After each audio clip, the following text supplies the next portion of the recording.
Hey guys, চাগে সকলোৰে HLC বা HS এক্সাম শেষ পালে আৰু এতিয়া আহিল ৰিজাল্টৰ ফালে। কিছুমানৰ ৰিজাল্ট ভাল হ'ব আৰু কিছুমানৰ বেয়া হ'ব, হয়নে? এতিয়া কথাটো হৈছে এইবাৰ HS এক্সাম দিয়া কেণ্ডিডেটসকলক মামাই স্কুটি দিবনে নাই, এইটোহে আচল কথা।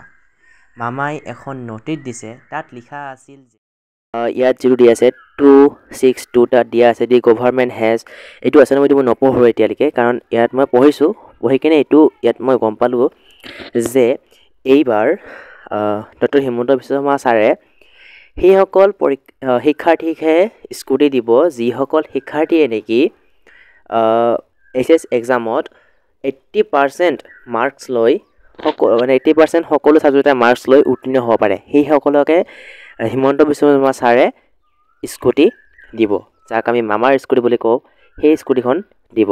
আৰু মেট্ৰিকৰ এইবাৰ মেট্ৰিক SSLC এক্সাম পাছ কৰিলে মামাই কি দিব এইটো এতিয়ালৈকে এনাউন্সমেণ্ট কৰা নাই। ইয়াত যদি এনাউন্সমেণ্ট কৰি দিয়ে চ' মই মোৰ ভিডিঅ' লৈ আহিম, তো এতিয়াই আনিম আৰু 2-3 দিন পিছতে মই লৈ আহিম যদি দিয়ে।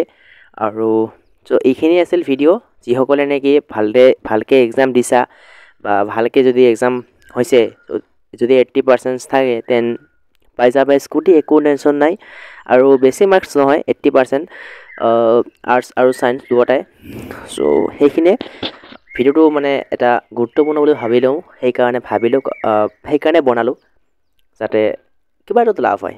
অ'কে, চ' যদি ভিডিঅ'টো চাই ভাল পালে তেনেহ'লে লাইক, কমেণ্ট, শ্বেয়াৰ আৰু মোৰ চেনেলটো ছাবস্ক্ৰাইব কৰিবলৈ নাপাহৰিব, কাৰণ এনেকুৱা ধৰণৰ ভিডিঅ' মই লৈ আহি আছোঁ আৰু মই আশা কৰোঁ মানে এনেকুৱা ধৰণৰ ভিডিঅ' মই লৈ আহি থাকিম যেতিয়ালৈকে মানে চলিব পাৰোঁ আৰু। অ'কে, বাই।